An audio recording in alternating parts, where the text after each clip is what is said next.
Everyone, सबैलाई नमस्ते। र मैले तपाईँहरूलाई विशेष गरेर नेप्सीको बारेमा चाहिँ अपडेट गराउन गइरहेको छु। र आज तपाईँहरूलाई हिजोको मार्केट हिजो नै मैले तपाईँहरूलाई चाहिँ अपडेट गराउन सकिनँ र मैले तपाईँहरूलाई आज फ्राइडे मार्केटको बारेमा अपडेट गराउन गइरहेको छु। र योभन्दा पहिला मैले तपाईँहरूलाई चाहिँ मार्केटको बारेमा चाहिँ भन्दा जुन चाहिँ नेप्सी हाथी र तपाईँको एचडिएलको बारेमा पनि एनालाइसिस गरेको थिएँ, जुन चाहिँ कमेन्ट गर्नुभएको थियो साथीहरूले, त्यसको एनालाइसिस गरेर पनि मैले अपडेट गरेको थिएँ। र मैले नेप्सीमा एउटा बाउन्स ब्याक हुनसक्ने सम्भावना जुन चाहिँ तपाईँको 2750देखि 60को रेन्ज चाहिँ जान सक्ने भनेर मैले बारम्बार रिपिट गरेको पनि थिएँ। र अहिलेको सिनारियोमा अब मार्केट के होला त भन्ने कुरा म तपाईँहरूलाई चाहिँ बताउन गइरहेको छु विकली वाइज। र मैले तपाईँहरूलाई जुन चाहिँ एउटा बाउन्स ब्याक हुनसक्ने 3 डेको चार्ट अनुसार चाहिँ एउटा ट्रायङ्गल प्याटर्न, तर चाहिँ डेली वाइज हेर्ने हो भने एउटा चाहिँ बियरिश फ्ल्याग चाहिँ देखिरहेको छ भनेर मैले अपडेट गराइरहेको थिएँ। अबको सिनारियोमा हेर्दा हुनसक्ने सम्भावना के त होइन, त्यसको बारेमा चाहिँ हामी छलफल गर्दछौँ। र मैले तपाईँहरूलाई मार्केटको समरी हेर्ने हो भने जुन सेक्टर योभन्दा अगाडि खसेको थियो त्यो सेक्टर बढी बढेको, र अर्को म तपाईँलाई ट्रेडिङ सेक्टरमा चाहिँ बाउन्स सक्ने सम्भावना छ भनेर मैले भनेको थिएँ। र ट्रेडिङ सेक्टरमा सबभन्दा बढेको देखिन्छ। र अर्को इन्भेस्टमेन्ट बढ्छ भनेको थिएँ। र अर्को तपाईँहरूलाई मैले भनेको चाहिँ जुन चाहिँ माइक्रो फाइनेन्स सेक्टरलाई जुन रूपमा मैले जुन चाहिँ एनालाइसिस गरेको थिएँ, एक्ज्याक्टली त्यहीबाट चाहिँ हामी बढेको देख्न सक्छौँ। र ब्रोकर वाइज हेर्ने हो भने 58ले अस्ति हामी सेल गरेको देख्थ्यौँ भने आज चाहिँ हामी चाहिँ हिजो चाहिँ बाई गरेको देख्छौँ। यहाँनिर हेर्नु होला 28 करोडको बाई गरेको छ, 26 करोडको सेल गरेको छ। 49ले अस्ति पनि सेल गरेको थियो र हिजो पनि सेल गरेको देखिन्छ। त्यस्तै 45ले तपाईँको चाहिँ सेल कम गरेको छ भने 21 करोडको चाहिँ बढी बाई गरेको देखिन्छ। 72ले 19 करोडको सेल गरेको छ, 42ले 20 करोडको बाई गरेको देखिन्छ। 42ले चाहिँ 16 करोडको लगभग 17 करोडको सेल गरेको छ भने 20 करोडको बाई गरेको देखिन्छ। त्यस्तै 56ले चाहिँ 16 करोडको चाहिँ सेल गरेको छ भने 49ले चाहिँ 17.76 करोडको चाहिँ बाई गरेको हामी देख्न सक्छौँ। र ओभरअल सिनारियो हेर्ने हो भने रिसेन्टली अहिलेको सिनारियोमा चाहिँ बढी बाई गरेको चाहिँ हामी देख्न सक्छौँ। र टेक्निकल्ली अब के जान्छौँ, के देखिन्छ त्यसको बारेमा भन्न चाहेँ। र मैले योभन्दा अगाडि तपाईँहरूलाई भनेको थिएँ र एउटा ट्रायङ्गल प्याटर्न स्टिल भ्यालिड छ, तर त्यो भ्यालिडको लागि चाहिँ के हो त भन्दा जुन चाहिँ 3 डेको चार्टमा मात्रै त्यो राम्रो देखिन्छ, त्यो सिनेरियो देखिन्छ। तर अहिले कन्फर्म भन्न सकिन्न। र मैले तपाईँहरूलाई बारम्बार भनेको छु, तपाईँहरूलाई अहिलेलाई चाहिँ के हो त भन्दा एक्जिट हुन चान्स चाहिँ धेरै दिएको देखिन्छ। जस्तो तपाईँले यसरी हेर्नुभयो भने जुन चाहिँ 0.5देखि जुन चाहिँ 6को लेभल चाहिँ जुन चाहिँ तपाईँले हेर्नुहुन्छ भने 2750देखि लगभग 2800को रेन्ज चाहिँ तपाईँको चाहिँ एउटा के हो त भन्दा सेलिङ जोन हुनसक्ने सम्भावना अहिलेको सिनेरियोमा चाहिँ बढी देखिरहेको छ। र त्यो लेभल क्रस नगर्दासम्म चाहिँ हामीले अहिले नै बाई गर्ने र मार्केट बढ्यो भन्न चाहिँ सकिन्न। मार्केटले सधैँ चाहिँ एउटा चाहिँ बाई अपर्च्युनिटी दिन्छ। त्यसले गर्दा तपाईँहरूले चाहिँ अहिलेको सिनारियोमा अरू सेक्टर वाइज हेर्दा पनि बढी चाहिँ तपाईँको चाहिँ झर्ने सम्भावना देखिरहेको हुँदाखेरि चाहिँ नेप्सीमा पनि झर्ने यो भन्दा पनि तपाईँको यो बियरिश फ्ल्याग प्याटर्न चाहिँ भ्यालिड भएको हामी देख्न सक्छौँ। र विशेष गरेर म तपाईँहरूलाई चाहिँ यसको बारेमा अपडेट गराउन चाहेँ। र अहिलेको सिनारियोमा हेर्दा यसले एबिसी डब्लु र एबिसी र यहाँ डब्लुएक्सवाई गरेर एक्स प्याटर्न, र अबको सिनारियोमा 1 2 3 4 4 5 ए बनाएको छ। र तपाईँहरूलाई मैले भनेको थिएँ माथि जाँदा एउटा तपाईँको यो ट्रेन्ड लाइन हेर्नु होला, जुन चाहिँ म अलिकति जुम गर्न चाहेँ। र यसरी हेर्नु होला, एउटा मैले यो जुन चाहिँ च्यानलिङको लाइनबाट सेलिङ आउन सक्छ भनेको थिएँ। र यसले यो पोइन्टबाट माथि जानु धेरै राम्रो हो। र अर्को तपाईँलाई क्लोजिङको रूपमा हेर्ने हो भने जुन चाहिँ 2675-80को रेन्ज चाहिँ छ, यो 75-80को रेन्ज चाहिँ के हो त भन्दा अर्को सेलिङ जोन हो।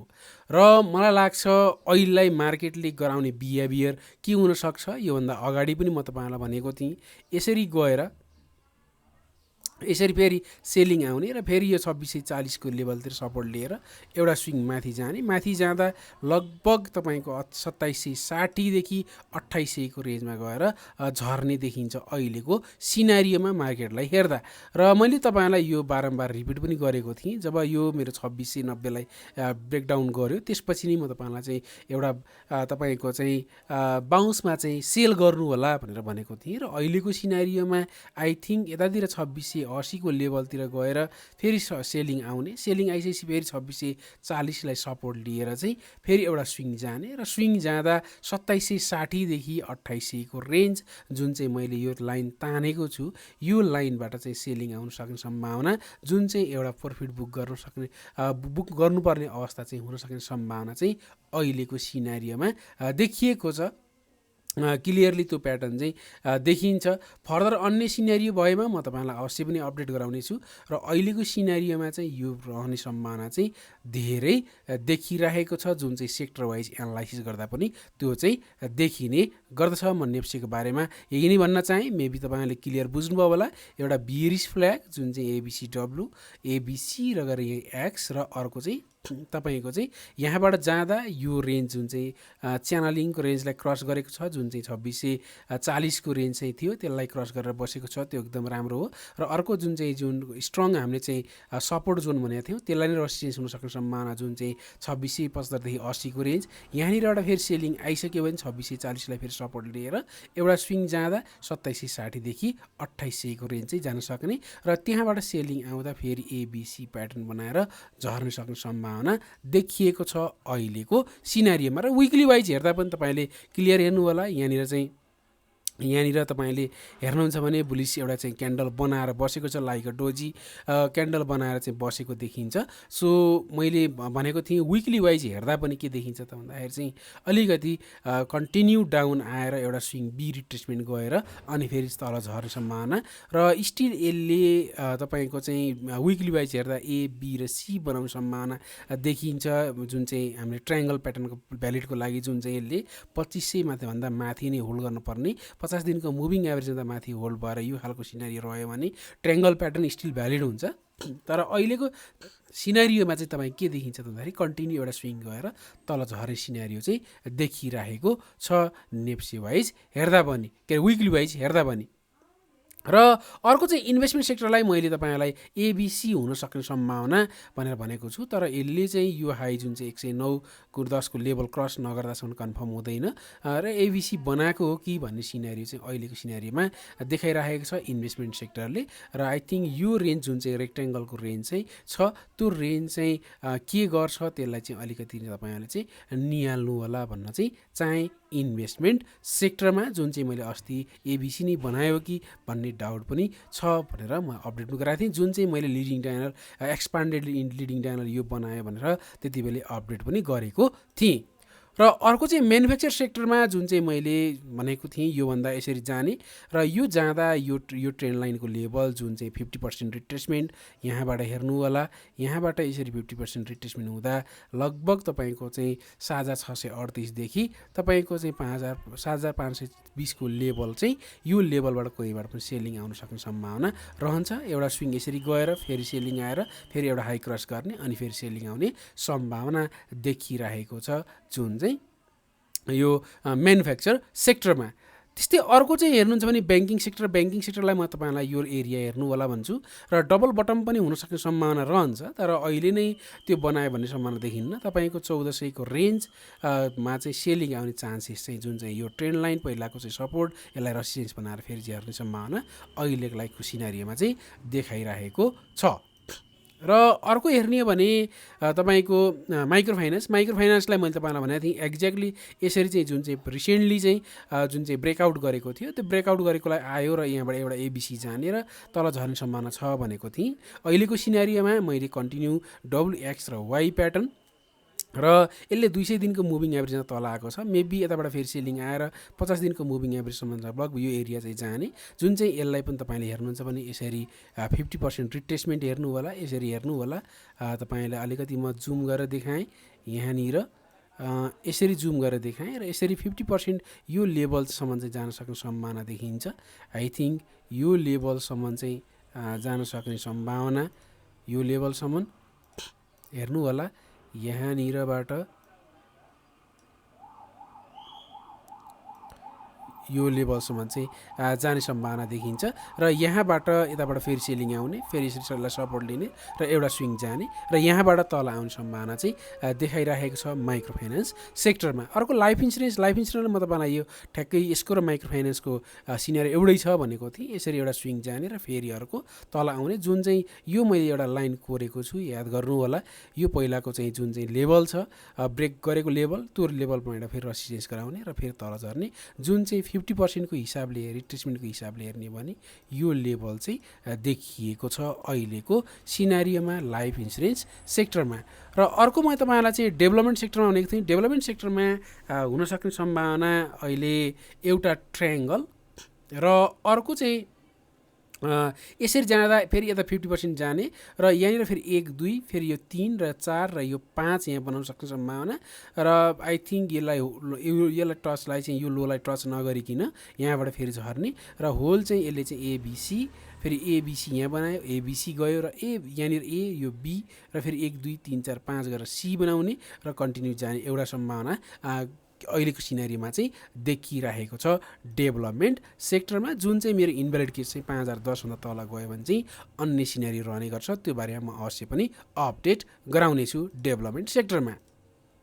र अर्को चाहिँ नन लाइफ रह्यो। नन लाइफको केसमा म तपाईँलाई भनेको थिएँ यसरी एउटा स्विङ जाने माथि चाहिँ, जुन चाहिँ रिसेन्टली मैले अपडेटमा तपाईँलाई भनेको थिएँ 5th वेभ र एबिसिडब्लु, र यसले चाहिँ जब यो लेभल ब्रेक गर्ने बित्तिकै तपाईँलाई यो हुन्छ भनेको थिएँ र एक्ज्याक्टली एबिसी बनायो र यहाँबाट झर्दा फेरि चाहिँ एउटा स्विङ माथि गएर तल झर्ने र यसको रिसेन्टली जुन चाहिँ एकदम स्ट्रङ सपोर्ट लेभल भनेको यो लेभल देखिन्छ र आई थिङ्क यहाँ यतातिर गएर फेरि यता सी स्विङ चाहिँ झर्ने सम्भावना देखिरहेको छ जुन चाहिँ नन लाइफ सेक्टरमा।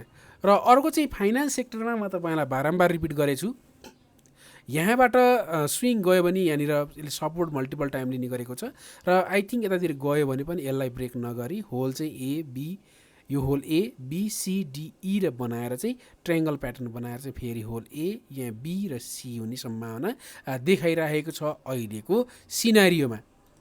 र त्यस्तै अदर सेक्टरमा मैले तपाईँलाई योभन्दा अगाडि पनि भनेको थिएँ यसरी स्विङ गरेर फेरि तल आएर एउटा जाने सम्भावना अथवा यहीँ एबिसी बनायो भने पनि सम्भावना देखिन्छ, तर अहिले नै कन्फर्म चाहिँ छैन। सो द्याट अहिलेको रिसेन्टली चाहिँ जुन चाहिँ रिसेन्टली हाई यो लेभल छ यसलाई हल्का ब्रेक गरेर फेरि यो सिनेरियो देखिने सम्भावना कायम नै छ। तर यसमा चाहिँ अलिकति म तपाईँलाई भनेको छु दुईवटा पहिलाको सिनेरियोमा एउटा 3rd 4th र 5th बनाउने यसरी, र अर्को चाहिँ कन्टिन्यू फेरि यसले 1 2 3 4 र 5 गराउने सम्भावना, जुन चाहिँ रनिङ फ्ल्याट बनाउने सम्भावना चाहिँ छ भनेर एबिसी यहाँनिर चाहिँ तपाईँले हेर्नुहुन्छ भने यो एबिसी अर्को भएर फेरि अर्को 1 2 3 4 5 गरेर सम्भावना पनि रहन्छ। तर अहिले कन्टिन्यू बढ्यो भन्न चाहिँ सकिने अवस्था चाहिँ रहेको छैन र आई थिङ्क यसले यो हाई ब्रेक गरेमा यहीँबाट कन्टिन्यू जाँदा यो हाई ब्रेक गरेमा मात्र कन्फर्म एउटा 5th वेभ जाने भयो भनेर चाहिँ यो सिनेरियो 1 2 3 4 5 को सिनेरियो छ भन्न चाहिँ सकिन्छ। अर्को चाहिँ ट्रेडिङ सेक्टरको बारेमा म तपाईँलाई भनेको थिएँ एउटा स्विङ चाहिँ हामीले जुन चाहिँ एबिसी हुनसक्ने सम्भावना, जुन चाहिँ 1 2 3 यहाँनिर 4 र 5 हुनसक्ने सम्भावना एउटा भनेको थिएँ भने अर्को म तपाईँलाई अपडेट जुन चाहिँ एबिसी यहाँ एबिसी यो गरायो अनि फेरि 1 2 3 4 र 5 गराउने सम्भावना छ भनेको थिएँ, जुन चाहिँ यदि त्यसले यो बनाएको अवस्थामा चाहिँ के हुन्छ रनिङ फ्ल्याट हुन्छ भनेर तपाईँलाई मैले अपडेट गराएको थिएँ। र अहिलेलाई हेर्ने भने यसले रिसेन्टली हाई क्रस गरेको छ र यसको लोलाई तपाईँले मान्नुहुन्छ भने एउटा स्विङ माथि नै जाने देखिन्छ ट्रेडिङ सेक्टर। योभन्दा अगाडि पनि म तपाईँलाई चाहिँ बारम्बार रिपिट गरेको थिएँ यो लेभल चाहिँ बाई रेन्ज हो भनेर भनेको पनि थिएँ। 4050 देखि 4200 को रेन्ज चाहिँ म तपाईँलाई चाहिँ 4150 को रेन्ज चाहिँ बाई हो भनेर चाहिँ भनेको पनि थिएँ र एक्ज्याक्टली एउटा स्विङ जाने कोसिस चाहिँ गरेको देखिन्छ। र अब रह्यो म तपाईँहरूलाई चाहिँ मैले हाइड्रो सेक्टर र अर्को चाहिँ म तपाईँलाई भन्नुपर्ने सेक्टर बाँकी रहेको भनेको होटेल सेक्टर छ। त्यो दुईवटा सेक्टरको बारेमा म तपाईँलाई रिसेन्टली अर्को भिडियोमा म ल्याउने छु। र त्यस्तै म तपाईँलाई चाहिँ अहिले मैले हिजो अस्ति राखेको भिडियोमा धेरै साथीहरूले चाहिँ यो भिडियोमा चाहिँ साइनको बारेमा कमेन्ट गर्नुभएको छ। मैले धेरै टाइम लगाएर साइनको बारेमा रिसर्च गरेर चाहिँ एउटा भिडियो बनाएको छु। त्यो भिडियोमा अवश्य पनि तपाईँहरूलाई चाहिँ आज बेलुका अथवा भोलिसम्म चाहिँ म तपाईँहरूलाई चाहिँ अपडेट गराउने छु। र मेरो यदि एनालाइसिस मनपर्छ भने इलेक्ट्रोनिक नेपालमा जानु होला, सब्सक्राइब गर्नु होला, कमेन्ट गर्नु होला, लाइक गर्नु होला र सेयर गर्न चाहिँ नभुल्नु होला। फेरि पनि म रिपिट गरेँ तपाईँहरूलाई चाहिँ एउटा अहिलेलाई प्रिफर्ड चाहिँ एउटा यो WXY प्याटर्न र यो सिनेरियो जुन चाहिँ 3 डेको च्यानलमा क्लियर यो देखिन्छ, यो अहिले भन्न चाहिँ सकिन्न र मेबी हुन पनि सक्ला, तर अहिले चाहिँ प्रिफर चाहिँ यो बी सिनेरियो जुन चाहिँ सेक्टर वाइज पनि यो खालको सिनेरियो देखिरहेको छ, जुन चाहिँ हामीले विकली वाइज हेर्दा पनि कन्टिन्यू डाउन आएर एउटा रिट्रेसमेन्ट जाने र फेरि झर्ने सम्भावना देखाइरहेको छ ओभरअल हेर्दा। Thank you.